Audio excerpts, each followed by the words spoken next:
materials I got.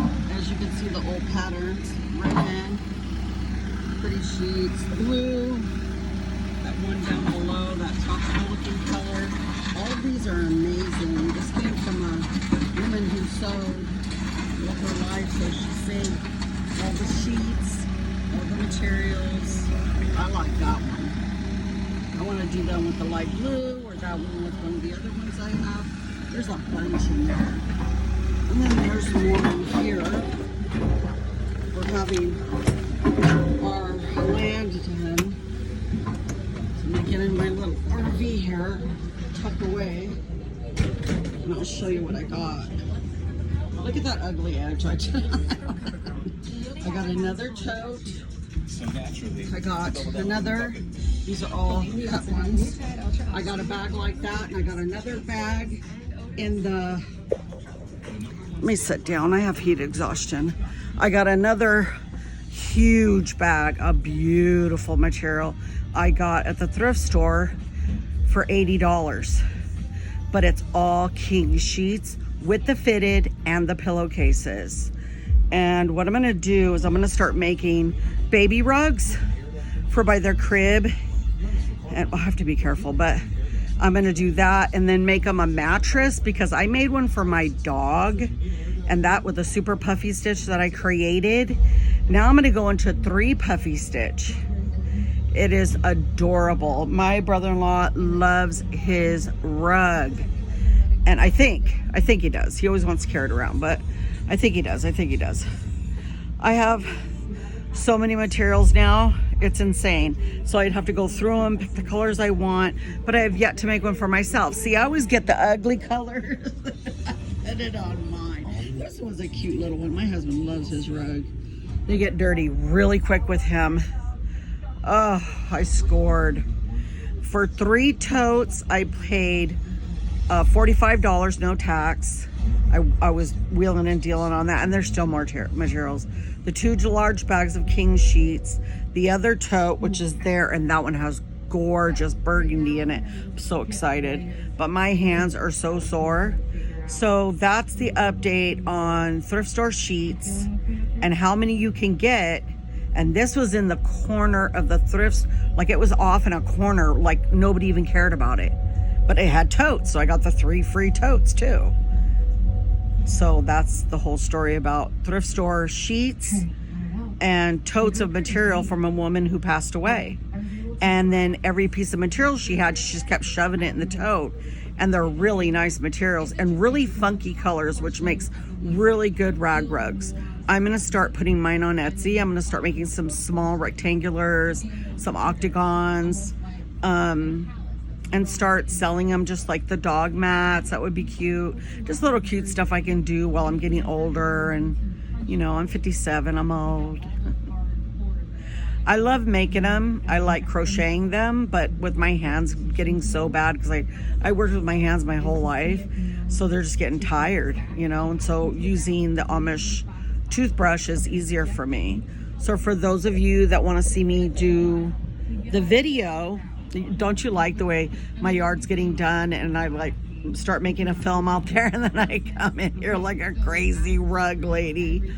I love the new rugs. I think they last forever. They're timeless, and my grandmother had them paper thin. There was even a weaved one there that I almost bought, but I didn't want to go into my stash too much. So I think for $120, I probably got a lot of rugs.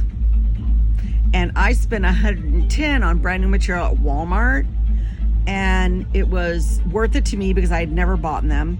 But this time I went back to my old thrift store with the beautiful clean sheets, and I'll rip them in one night and then I roll them up the next, and then I just start planning my colors. I have so many colors. I'm just excited.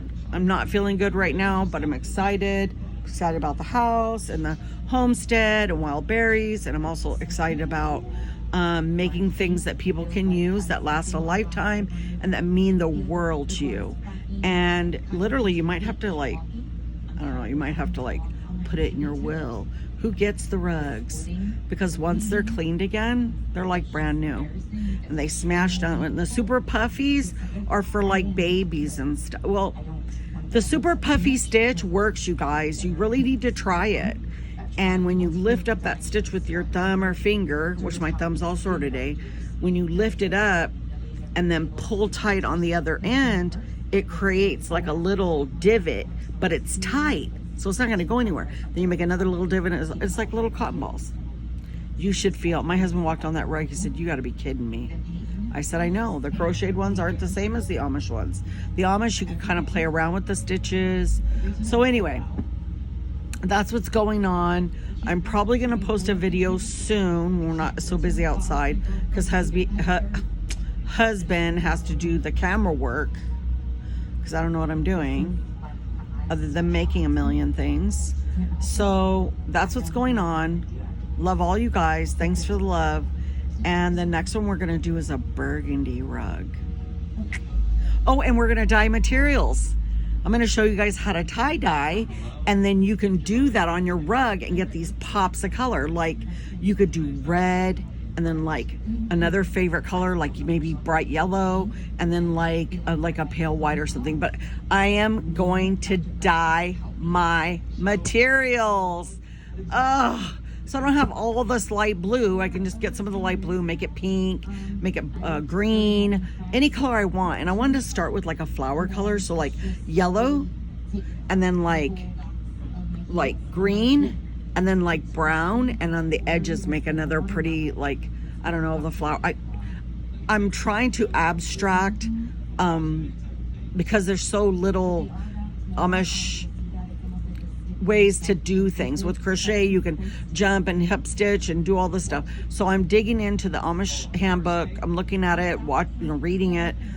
But at the end of the day, imagine dyeing, because I have those 5 gallons out there, and it won't bother the land at all if I throw the dye out there, because I checked and seen and made sure it was okay. A lot of salt. I ordered that from Walmart, and I'll start soaking them and tie dyeing them, so that when you tie dye, this is what makes the rug so good. If you've never, for beginners, it'll do, like, say you tie the rubber band right at like an angle. When you go to I want to call it a whip stitch, but it's actually a macrame stitch. The Amish only macrame stitch that. But that's what it is, a macrame stitch. So as you're doing your stitch, you can literally get a puff of red, and the next step it'll be white or green or blue. So I want to space mine out, dry it, and then tie dye the other side, and then dry it, and then cut the strips in a way where all 3 colors get incorporated over and over and over again. So basically like making my own yarn and dyeing it to the color. It's not that expensive. It's like $1.20, and I got a big old box of salt for 90 cents. So it's just going to take time and energy, but that's what I love. You guys know I love that stuff. So this is Cindy. My husband's Tim. His brother's here. His name is Dave. We're building a house. We live in this friggin' fabulous RV. Oh, I wanted to show you something. Look at my cute lampshade I got. It's embroidered at that crazy funky thrift store. I'm funky. I'm a funky woman. I got this couch for, I don't even know how much, but it's got those little shiny beads on it. And I got this lazy boy for my husband. I got that spot because of all my crafty. Look at our house. Disaster. And I'm over here trying to do crafts. My husband's looking at me like, So I'm going to get the white materials, and I'm going to tie dye them, because I would never put white in a rug. Not, if it's off white, that's fine. Eggshell or something like that. But anyways, that's what I'm doing. That's my plan. I'll post it on YouTube. See if you guys, whatever. And that's how you just remember something. When you're making an Amish toothbrush rug, the size of the puffy stitch, the stitches themselves, it makes like a piece. I like to flare those out, because when you come back around, it's super squishy.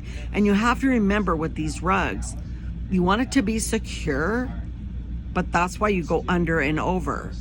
So just remember something. It's not hard to do. You can keep it as a craft on the side. And when you get time, you just can do 6-7 stitches, go all the way around once a night. And that rug will be done in a matter of 4 days. If you count the materials, the strip ripping, and then maybe even tie-dye. Maybe we should get the strips and tie-dye those. That would be cute. Tie-dye meaning that we could get our blocks of color, because that's what affects a rag rug, is blocks of color.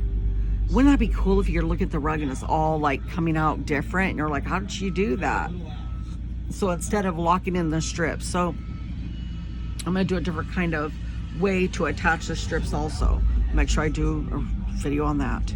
I'm just not quite sure how to do these videos any other way than to do a video. So keep all this in mind. You can tie-dye your materials, you can dye your materials, you can get your dirty sheets from the thrift store. I call them the dirty sheets because they're still dead skin cells. And I put them out on the line, just let the air blow them. There's different stitches. Just remember, as long as it's secure, it's good. And you come back around if you're doing thin strips, but if you do a strip this big, now remember, I can do that because I go get these king size sheets that everybody gets rid of. They're perfectly fine. They're Egyptian. I do a wide strip. I double the size and I get this big puff ball. When you step on it, it's like stepping on heaven. We have different stitches, different ways to do it, different ways to pull the stitch through. Remember, it's just a macrame stitch, so if you go look at macrame, you'll find all your stitches. I created the little puffy stitch because I was like, how do I lift this and do that? You got to play around. You got to get really funky materials. The funkier, the better. I did that pink bandana, remember? The rug that ended up in my living room with the ugly edge. I did that pink bandana. It was gorgeous until I messed with it. I just said, I'm not pulling it out again. I'm just not pulling it out. It came out gorgeous, but I had to pay for that bandana material. I'm making better rugs without it. Hit the thrift store.